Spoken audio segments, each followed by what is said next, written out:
Hi, everybody. Before we get to another great interview, the Two Opinionated podcast could really use your help. And it's easy, it's free.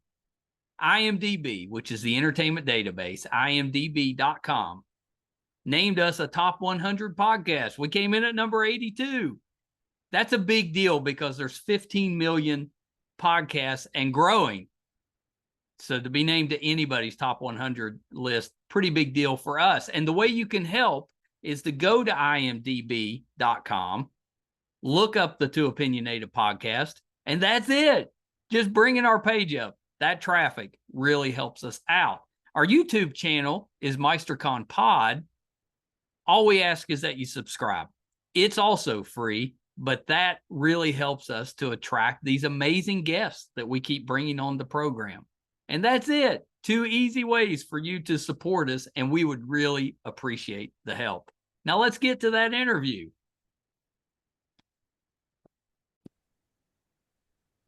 Hi, everybody. Welcome to another edition of Two Opinionated. I'm so excited today. I've got the godfather of Canadian spoken word poetry, Dwayne Morgan, with me. So welcome, Dwayne.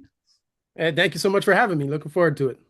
I need people to introduce me that way. I don't think my title is it doesn't have that gravitas. You know, if you got Godfather in the title, that's pretty good. Yeah. And I'm grateful because I've never said that a day in my life. So other people have put that name out there, and I'm just like, yeah, all right. It could be a lot worse. So you know what? We'll take it. You're not showing up for events and be like, Godfather's here. No, absolutely not. Absolutely not. Yeah, I think if you've got a title like Godfather, you can't give that to yourself. Somebody has to give that to you. Yeah, and I don't even know who started it, and then it just caught on, and then I'm just like, you know what? I'm just gonna throw this in the bio because everyone keeps saying it. So, Well, that's right. That's right. I guarantee you, if somebody was saying I was the godfather of pop culture podcasts, I'd be using that. absolutely, as you should. Well, Dwayne, so I know we got a lot to get to, but let's start this way.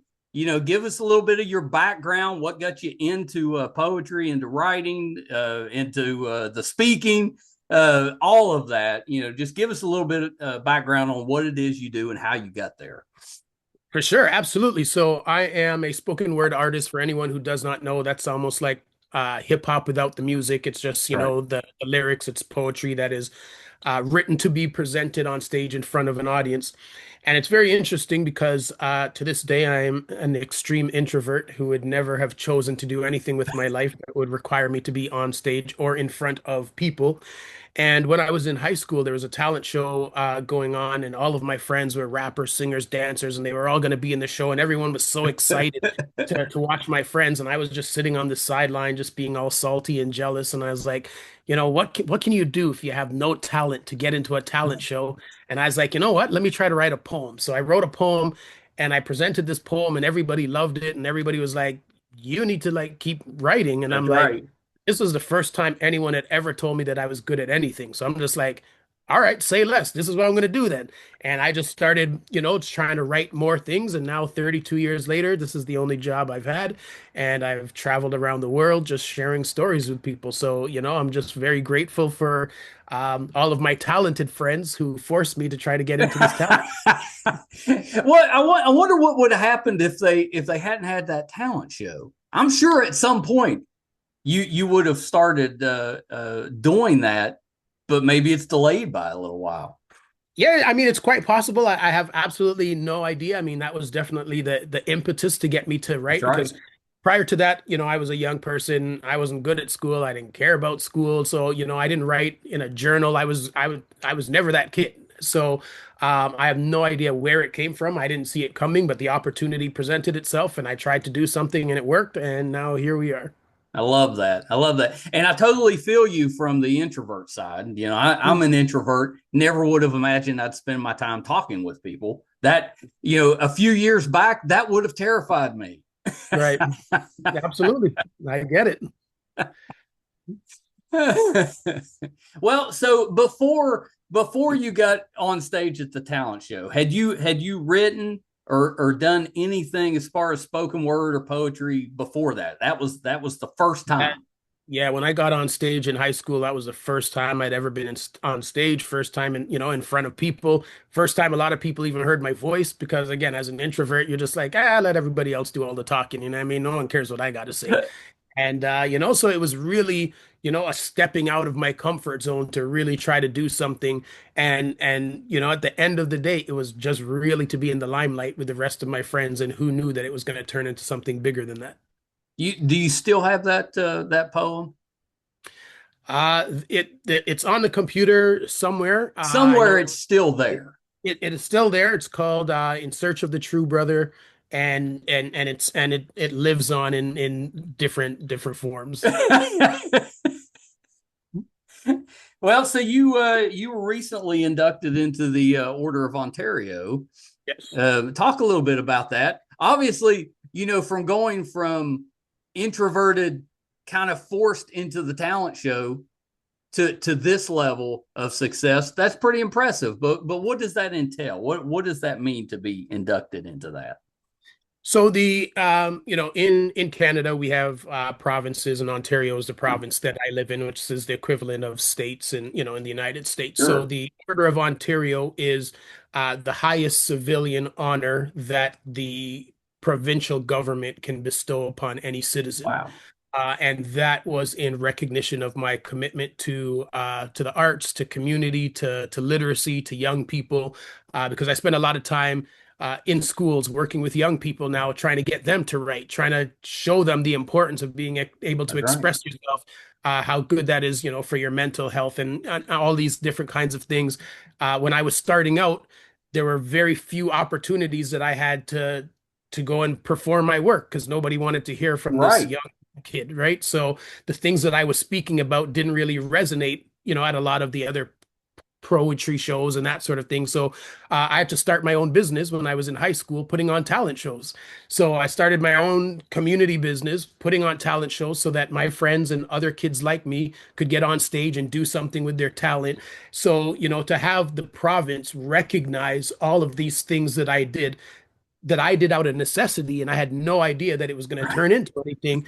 It's such an awesome honor to have that happen because I didn't see any of that coming. Yeah, it's such an amazing recognition of your accomplishments, and I love the fact that you kind of fell into it. It just kind of happened, but then once you got into it, you're like, hey, I'm not too bad at this, and there's nothing around it doing. Nobody's doing this, so you Mhm. didn't just have to like get people to recognize you as an artist. You had to create opportunities so that you had somewhere to do the art, which also created opportunities for other people, which I just love. And now it's a thing. 30 Yeah. years later, it's not a big deal. We see those kind of spoken word engagements all the time, and we have those a lot here in the States. But we Mhm. did back in the 90s. Right. And it's crazy, like, again, because no one wanted to have, young black kids in their establishment, the first place that I started to produce my events was in a gym. And it was the Yeah, only space that I could get. The manager was just like, all right, we got this space over here. So, I mean, you got to imagine, like, over to your left, there's people on stage singing, rapping, dancing, doing poetry. And then over to your right, there's people on a treadmill and an elliptical machine and stuff. But it was the only space that I could get. So it's like, sometimes when I speak to young people, before you start something, everyone wants everything to be perfect. They want everything to right. fall in line and the stars got to be in line. And I'm like, man, you just got to start. That's Start with right. where you start with what you got because people love to see the journey. People don't love to come Yes, in when it's perfect. They love to see, oh, I came in and it was like this. Now you made some changes and now it's grown to right. this. And people love that story, right? So I always try to encourage people, no matter what it is that you want to do, just start. Like stop waiting for everything to be perfect and be Well, in because it's line. never going to be perfect. Absolutely not.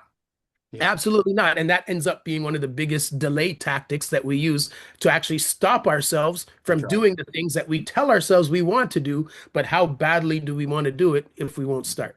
That's right. That's exactly right. We I've said many times that the reason that we're successful as a podcast was because when were terrible when we were just starting out, didn't know what we were doing, and we made a lot of mistakes. We were just very open about it, just kind of full display. But we were very honest about the fact that we're trying to get better, we're learning, and I think Mhm. people kind of bought into that, so they went on that journey with us. Absolutely. People love it. People love Yeah, to be a part of the journey. So I mean, I that's think it's so important. we used to have like the beatnik poetry back in the 70s and stuff, and Mhm. people were way into that. And then it just kind of like in the 80s, it just kind of went away. Mhm. We just didn't have it anymore. And I love the fact that now you've got this whole other artistic realm for people to express themselves, and that has to be a good thing. Most definitely. I think it's it definitely goes in waves and it ebbs and flows in terms of Yep. popularity and that sort of thing. But people are really starting to take notice of what it is. I mean, there's a Grammy category now for spoken Yeah. word. So when it's definitely starting to get that mainstream recognition. And when I started, it wasn't even called spoken word. They're just like, that's performance poetry. Like it didn't even Right. have a name or a title in the same way that it has now. It was just like, all right, this guy's just talking, on stage. So I mean, it's great to have been a part of and to be able to witness how it has evolved over the years. Yeah. Yeah, that's it's pretty exciting, and I'm sure you get excited when you see younger people, taking that step and Hmm. and putting themselves out there, because that's what always keeps art going. Is you got to get the young ones coming in. Hmm. Yeah, and as I mentioned before, I do a lot of work with schools, Yep. um, just trying to get young people to mine their thoughts and their ideas, because a lot of times it's the kids that get written off usually have the most to say. They Yeah. usually have the most compelling stories. The bully, the kid who's always in the office, like the ones that the teachers are like, "Hey, you're gonna have to watch out for that one over there." That's the one that usually writes the most compelling That's uh, right. thing because it's like no one ever listens to them. And I'm Yeah. just like, hey, I want to listen to you. Like, write me something and I will listen to you. And, I think it's so important that those kids have a vehicle. Yes. And, there's a school board here that I work with, and we have about 50 schools that now all have poetry teams. Oh, that's And the kids amazing. that compete to be on their school poetry team, and then I coordinate the competition where all the schools Oh, it's compete almost against each. like a debate team. It's almost like a debate team, but it's all spoken word poetry, but it's just Love it. kids like from grade 6 and up just talking about what's going on in their world and in their lives. And it's such an awesome thing to see how they've connected to this opportunity to just be able to talk and share. And I think, as we move into this world that's more, digital and AI and stuff, Yeah. we forget that as human beings, we're always going to on to stories. So Right. it's so important to have that fabric there that they know that their stories are important. Yeah, I love that so much. Have you, we talked a little bit about the similarities in the spoken word and music. Mhm. Have you ever tried your hand at writing music? Yeah, I've written lyrics for different people. Yeah. I've done some songwriting stuff. I work with a lot of musicians who play music behind some of my Yeah. poetry when I'm recording my albums and different things like that, so that people just hear it very differently when you add in the music. So I'm always just trying to be creative and utilize my talent in as many different ways as possible. Yeah, I love the fact you're very prolific. So if I remember right, you've got like 10 albums that are Yep. out, and like 14 books, including a couple of children's books, kind Mhm. of collections of spoken word poetry. I mean, that's a lot. Yeah, you know what?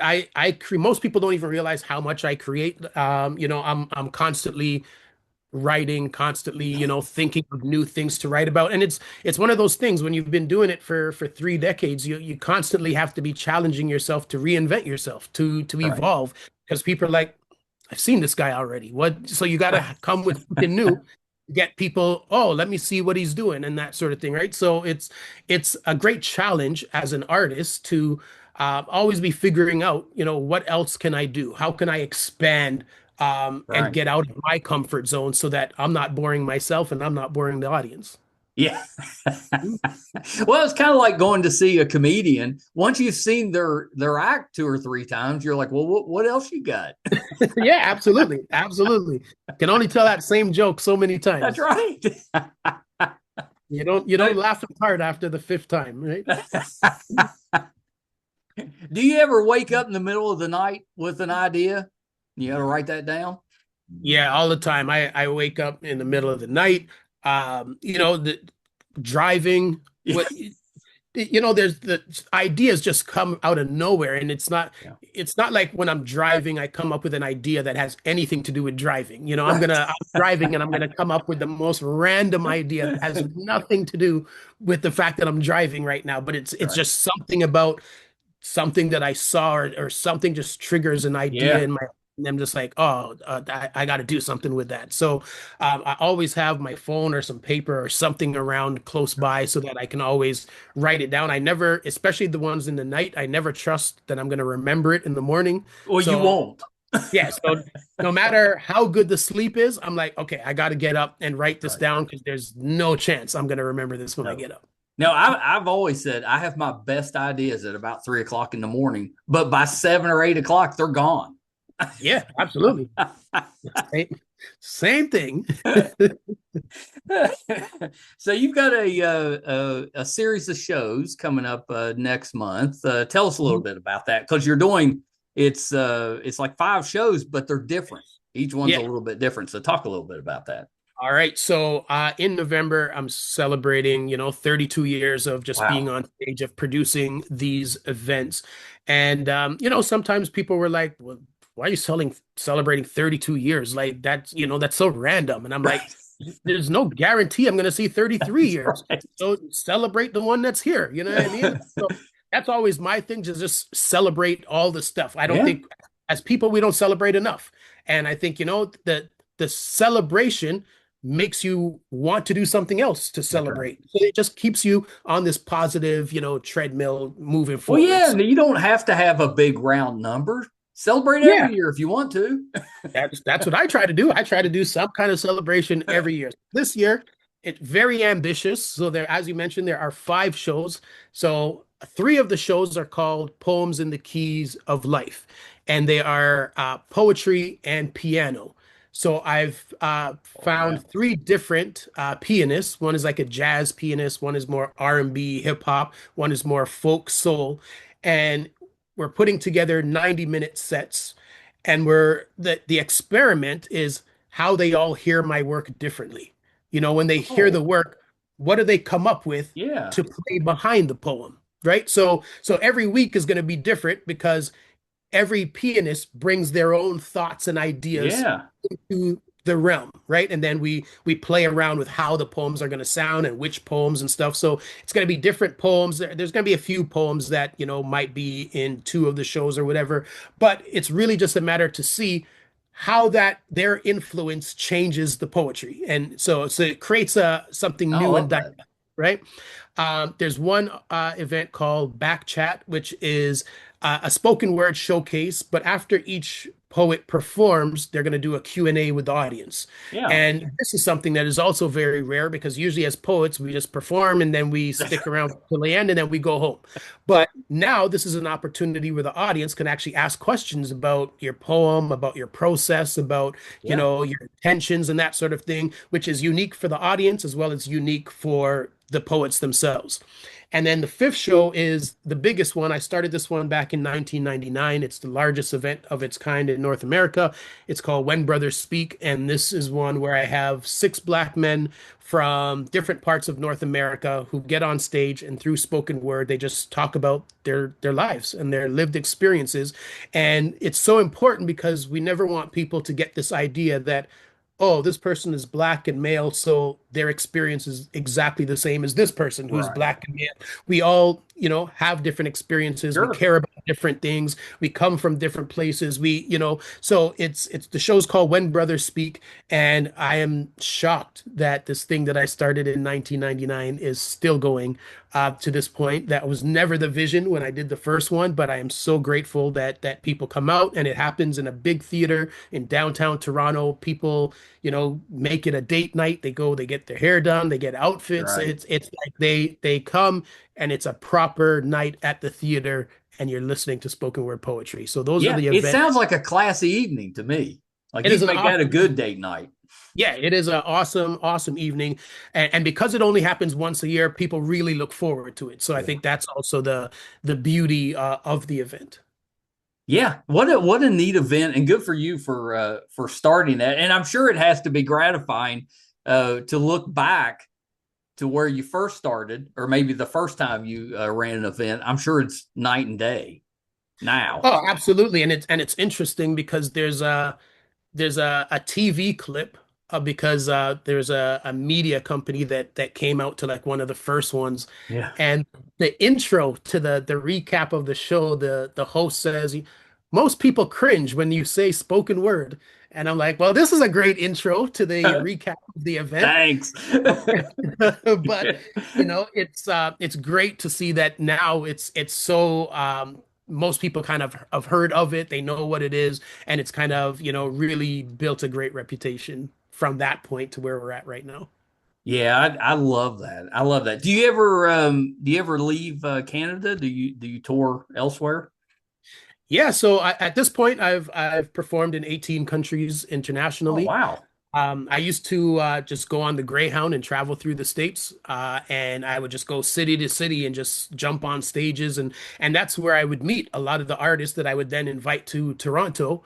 And yeah, people were just like, "What is this crazy Canadian guy doing on the Greyhound, just going from city to city, not knowing anybody, and just like saying poems?" But it's like that's like how hungry I was for, and that's how committed I was to this I thing mean, that I that's want. pretty brave for an introvert. You're just out there by yourself on a bus. Yes, yes. And you meet some characters on the Greyhound. That was definitely very interesting travel. And then, from there, yeah, I just started getting invites to Europe and to different places and then to Africa. And it's just really Wow. been great to be able to perform all through the Caribbean. And it's for someone who didn't imagine anything like this for their life, it's so amazing to have done all of these things right back before, COVID shut things down. I got to meet and perform for President Obama, and it's That's like amazing. Where did you perform for him at? he was in Toronto for to give a talk on economics and Yeah. stuff like that. And yeah, the organizers reached out and they were just like, "Hey, Barack Obama's coming. Do you Wow. think you can put something together to open for that?" And I'm like, I mean, "Course." that seems like exactly what Barack would love to go to. He seems like a spoken word type of guy. Yeah, and you know what? He was real cool. I have a nice picture of him and I framed up in the house and stuff, and it was like so even for me when I look at that and I know where I started and where I came from, and now to be at that point, it's such an amazing journey. Yeah. And I try to share it with as many people as possible. I try to encourage as many young people as possible because even when we're speaking about young people, there's so many opportunities. The road is so much easier for young people getting involved today than it was that when I started because I had to create the infrastructure. That's Now there is right. Yeah. infrastructure, right? So it's so much easier for young people who want to get in to try to find their way and to put their work out there. I think that's so important too, because we know that our young people, they need those outlets, those positive outlets to Hmm. kind of express the things that they're, being especially a teenager, that's a hard time. And Absolutely. you need a way to get all that emotions and feelings and everything out, and in a positive way, preferably. Absolutely. Yes, definitely in a positive way. How many times did you get up and perform on one of the Greyhounds that you were traveling on? I never performed on the actual Greyhound. It was while on the Greyhound, it was really just a matter of watching and listening. There's Yeah. there's so much that you can learn about America on the Oh yeah. Greyhound. Like just listening to the conversation, seeing who's on there. Yeah. Um, yeah, it was just interesting for me as this kid coming from, Toronto, and I'm just here traveling place to place. I'm listening for, as you cross state lines, the accents change, and That's there's right. all these different things that happen where that doesn't really happen the same way up here. So for me, there were just so many things that were fascinating that maybe for people in America, they wouldn't even consider it fascinating. They're like, what's this guy talking about? But when you're not exposed to it, it's like, wow, this is interesting. So for me, the Greyhound time was just kind of observing, maybe writing some stuff or practicing some stuff. But yeah, definitely never What performing. was And your because you kind of traveled the country. Did you have a favorite spot? Was there a city that you enjoyed more than others? I really enjoy. I had some great times in Miami. Oh yeah. They just had some great people there that I met. New York was always great. It helped because it was close, so it was like just one straight bus that goes Yeah, yeah. Toronto to New York, so that was good. Um, DC was really good. Um, Oh yeah, those are some good ones. Yeah, and definitely there's going to be some other like my daughter, she's 18 now, but when I found out that she was going to be, I stopped all of the touring. I was just like, no, I want to be home. So Yeah, of course. yeah, now that first year university and stuff, I'm just like, all right, well, maybe let's see if there's anything going on in the world that I can get out there and perform at because I've done my work here. So you That's know right. what? That's right. I've put my time in. Now it's time to get back out there. Absolutely. So yeah, now I'm trying to, get back out there and hit up some different cities and different countries and stuff again and just kind Is of she artistic at all? she's more into dance. Yeah. Dance is her thing, but she has a poem of mine that's her favorite, which I wrote for her, and we turned it into a children's book. And when she was much younger, I mean, she still has it memorized, but when she was much younger, we would perform it as a duet Oh, I love on that. stage, which was really awesome. It was, this cute daddy-daughter thing, and now we both have lines from that poem tattooed on our forearms, so it's a matching daddy-daughter kind That's of. amazing. So it's awesome. It's good. I mean, that had to do, that young man in there that got the courage up to go up on stage for a talent show, and then years later, you've got a daughter and she's got some of those words on her arm. I mean, that's amazing. Yeah, What an you know what? impact. It's crazy because so many kids want nothing to do with what their parents do. It's embarrassing and stuff. And she might have thought that too, but I offered to pay her to come on stage and perform with me. And she's like, "Hey, I'm a kid and I have no money. So Yeah, all right, yeah. if that's I'm what it in. I'm takes, on stage. yeah, no problem." And she would come on and I would pay her. And I also wanted her to see that what I do has value, has monetary value. So, Right. your talent shouldn't just be given away. Your intellectual property shouldn't just be given away.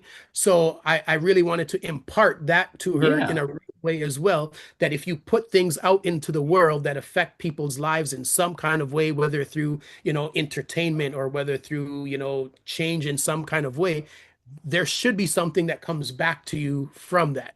And I wanted her to understand that so that as she moves forward in life, she knows that she can always leverage her intellect and leverage her talent, that you're never just hopeless. There's always something within you that you can tap into, that you can leverage to move your life from where it is to where it could possibly be. Yeah, what a great lesson.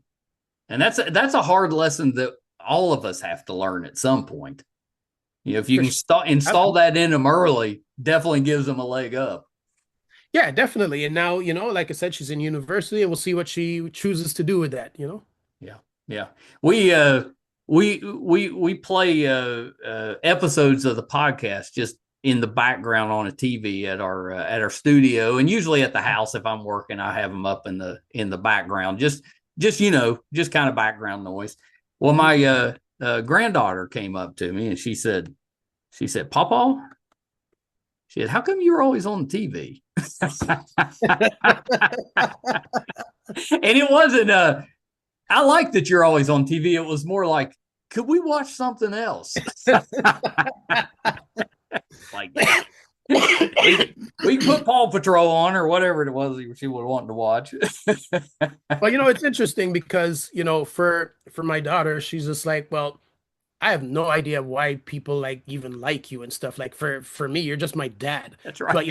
But we go places and people are like, "Hey, are you Dwayne Morgan?"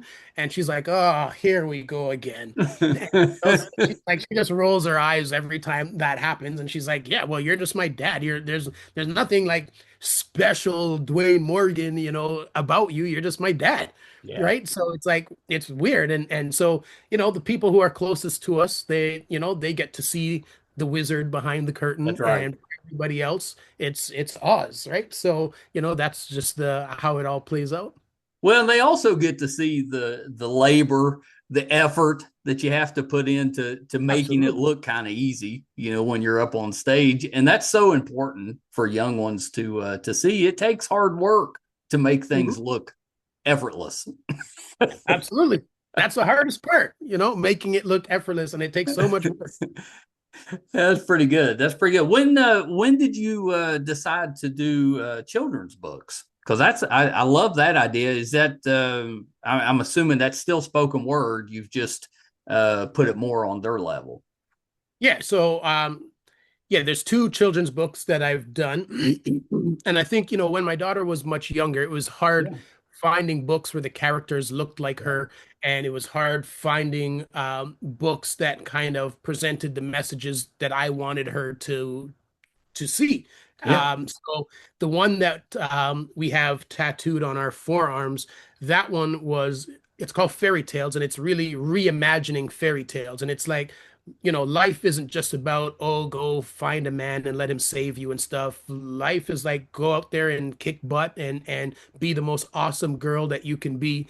And for me, that's the lesson that I wanted her to have, as Right. opposed to, oh, just sit there and be cute and wait for some guy to pick you. I'm like, Right. ain't nobody got time for all that. Yeah. Like, you got You go life to save live. yourself. Yeah, you got things to do. So get out there and make those things happen. So, that was the more important message that I wanted her to have. So because I wasn't seeing a lot of books that had that, I was like, well, I'm not going to wait for someone to do it. I'm going to do it. And, that's just in line with how I've done everything in my career, is just not wait for anybody, just get it done. Yeah, yeah, I love that because that's a great lesson for all of us. Nothing happens from just waiting. You got to Absolutely. force the issue. Yeah. Waiting just leads to a lot of wasted time. It really does. You end Yeah. up just yeah. If you weren't a poet, what would you be doing? I mean, that's such a great question because I have absolutely no clue. Yeah. Because, when we look Well, at the you came origin, to it so early. well, that's what I was Like about to usually say, when right? at that time, that's when we kind of figure out what we like and stuff. And you found Mhm. yours, Yeah, and I mean, when I found it, again, I didn't even know if I liked it that much, and I didn't know that you could actually turn it into something. But I was just right? like, Well, I'm not sure I'm that not you gonna. could. You made it possible to turn it into something. Yeah, I just decided I was going to run with it and see what happened. And as I said, at that time, I wasn't a good student. I didn't care for Yeah, school, so I really like my life needed something, that's right. and this showed up right when I needed something. And I just put all of the eggs in this basket and said, "All right, we're just going to go and see what happens." And I'm so grateful that it has worked out in the way that it has. Yeah, yeah. Have you been back to your school to speak since then? Uh, it's funny. I was just there a couple days ago, and I was doing a writing workshop with some kids in the drama department, and they still had. There's a couple pictures of me in the hallway from skits and things that I did in school 30 something years ago. I'm like, this is embarrassing, but I love the fact that it's still here. And yeah, so it was really cool to walk through those hallways again and just kind of remember, what it was like being this kid walking through these hallways. And when you do that and you're looking at all these kids trying to get to class and stuff, it's like y'all don't even know who you have the potential to become, because I That's walked through right. these same hallways as y'all, and I had no clue that my life was going to be what it is today. Yeah, I love that. I love that. I had a friend of mine asked me to come speak to her fifth grade class. last fall. And that was my elementary school, but I hadn't been in it since elementary school. And it was a little surreal going back in there. I'm like, because it's familiar, but not, because it's been Right. so long. And You're it was probably a kind lot of bigger neat. now, right? Yeah. You can remember, how you used to go to the water fountain, and now the water fountain's at your knee, and you're like, what? How would I use this now, Yeah, right? when did this happen? Yeah, yeah. Yeah, I kind of enjoyed that, but it was a little disorienting a little bit, because you're seeing all the things that you remember, and the sizes have all changed. Yeah, yeah. Absolutely. You're like, yeah, this place seemed a lot bigger back then. Well, Dwayne, thank you so much for taking a little bit of time. I love what you do. I love the fact that you found a passion and ran with it. You made a career out of it, and I love that, because that's not easy to do, whatever it is you're into. Absolutely. Absolutely. Yeah, And yeah, it's been terrific. If someone wants to go to one of the shows next month, where do they go? How do they get tickets? All right, so they just got to go to dwaynemorgan.ca/events, or just go to dwaynemorgan.ca. You'll see the button there for events, and they're all listed there, and you just can grab your tickets and show up, and we're gonna have a good time. Yeah, it looked really simple. The website was good, pretty easy to navigate. Yeah. Okay. Yeah. I don't know. My wife works for Live Nation, so she's in San Diego right now. She travels all the time, and I'll sneak out. I'll sneak around with her a little bit, because I can podcast anywhere if I have to. Right. But maybe a trip to Toronto. I'll be like, hey, I got an event or a few events we could go to. Hey, do it. And if you come through, you let me know. Tickets on me. So no worries. That's a deal. That's a deal. Right. Yeah. Sasha reached out and said, hey, would you like to speak to Dwayne? I was like, yes, definitely want to speak to Dwayne. Sasha doesn't send me anybody that's terrible. If she sends, I'm like, okay, yes. Awesome. Yeah, she's great. She's great, and we've worked together for a number of years. So she's a hard worker. Yeah, she's great. Yeah, pretty good. Dwayne, a couple things before I let you go. So we've got the events coming up next month. Anything else that you've got going on that we can kind of keep an eye out for? So let's see. In January, I always do a singer-songwriters competition. So I give away money to local singers. It's a competition where you're only allowed to sing your original music. You're not allowed to sing anybody else's song. I like that. So it's a whole night of all original music, and it's such a fabulous night of music. And then in February, so the show that I'm doing, When Brothers Speak, in March, I have the women's version, When Sisters Speak. And in February, I'm doing, for the first time, a combination of the men and the women together. So I have the singing competition in January, the joint show in February, When Sisters Speak in March. So you've lined up the whole fourth and first quarter. Absolutely. Well, as you mentioned before, like a big part of what I do is creating opportunities for other people. Right. So, it's so important to me to always make sure that these opportunities are there so that other artists know that they exist and they can take part in them. So that's why I'm always trying to be ahead of the game. Yeah, good for you. Talent wise, obviously, you're excellent at what you do. But I think the best thing you do is that you're paying it forward. You're helping other people to get into the industry that you had such a difficult time breaking into because there wasn't an industry. Absolutely. So and I love that I do that because I think it's really important. It so is. Last thing, Dwayne, where can we find you on social media? So the name is just at Dwayne_Morgan. So whether it's Instagram, that's on X or Twitter, most things it's just Dwayne_Morgan. Yeah, it comes up pretty easy, I think. Yeah, DWAYNE. So you can find me. That's or right. just go to Google and put in Dwayne Morgan poet, and all that stuff comes up. Oh, you're right. It all comes up. Yeah. So it's real easy. All right, Dwayne, hold on one second. Thank you so much. Well, let's do this again when you get the next big thing come out. Come Yeah, by. no, absolutely. Absolutely. I Yeah. loved it so much. Yeah, this is great. Okay, hold on one second. Poet Dwayne Morgan, the godfather of Canadian spoken word poetry, which I love. That's a pretty cool title. Let's just admit that. That's a pretty cool title. There is nobody calling me the godfather of anything, including my godson. So there you go. Thank you guys for tuning in. Dwayne was terrific. He's unbelievably talented as a writer, as a poet. I'm sure if he wanted to just put his effort into songwriting, he'd be great at that as well. Just a really talented individual, and I love the story. You know that it was a talent show, and he didn't have a talent, so he had to figure out what he was going to do so he could participate, and it ended up becoming this lifelong passion and career. I love that. What a great story. Um, 5 shows in November. So you've got the poems in the key of life. There's 3 of those. You'll have a different accompaniment with each show. Reminded me, of course, Stevie Wonder songs in the key of life. Kind of that title reminded me of that. I'm such a Stevie fan. That's a combo I wouldn't mind seeing, Dwayne's poetry and Stevie's music. That'd be pretty great. You've got Back Chat and then When Brothers Speak.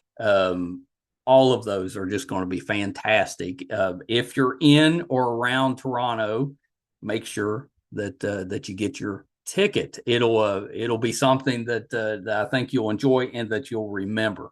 What a great date night! I love that. I love that. Emily and I would absolutely go out for an evening of poetry. So maybe we'll go. Maybe we'll go. If you're finding us for the first time, so happy that you're here. Our YouTube channel is MeisterCon Pod. Please subscribe. It doesn't cost you a dime. Really does help us out. Our website is meistercon.com. You can find over 1,000 episodes, audio and video versions. If we're doing something in studio, if we're going on location, maybe to Dwayne's poetry event, if we're covering a convention, anything we have going on, be on the website, meistercon.com. So please check us out there. Thank you guys so much. Till next time. Bye, everybody.